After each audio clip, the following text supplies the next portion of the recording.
Block printing allows artists to recreate the same image over and over.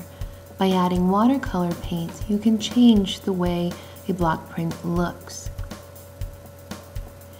In this video, you will learn how to carve, print, and paint your block prints just like these. For block printing, you'll need the following materials: easy cut linoleum block, carving tools. Here we have 3 different carving tools with a small, a medium, and a large bit. You will learn how to use these different bits in just a moment. You'll also need some watercolors, paintbrushes, a water cup, printing ink, a brayer, a bench hook, and of course, paper for printing. When you're carving your print, make sure that you carve parallel to the work surface. You don't want to accidentally make a hole in your linoleum block.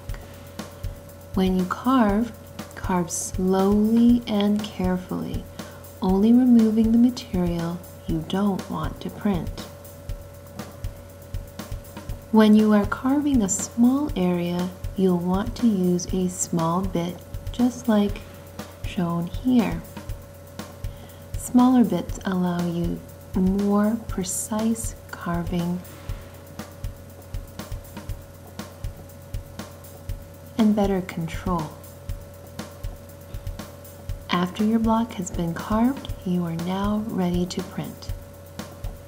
Again, you'll need block printing ink, a brayer, and a bench hook. The block printing ink is about the same consistency of toothpaste, and you'll need about 1 inch of ink. Use the brayer to carefully smooth the ink on the bench hook.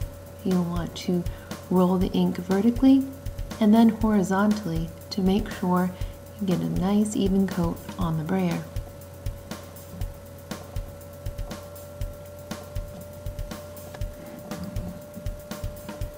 Once you have an even coat, you're ready to roll the ink on your block. Carefully roll the ink on your block. Make sure you get all of the edges and all the sides. Next, carefully lay your paper on top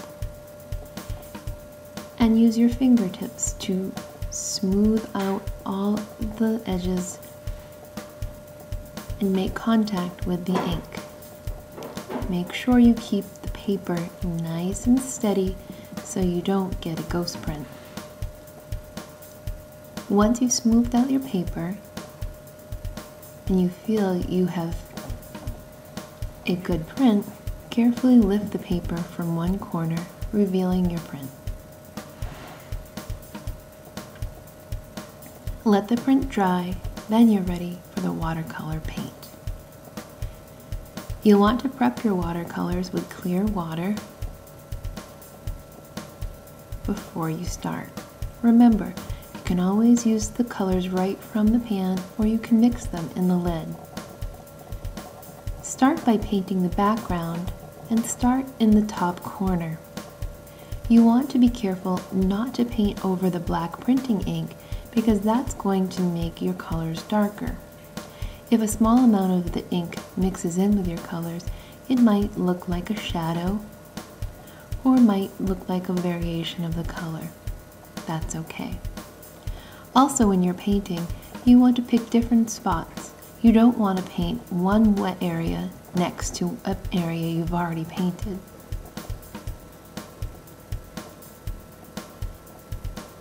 Again, you can paint right from the watercolor container or mix your own colors. Here we have a finished product. Let the paintings dry and good luck.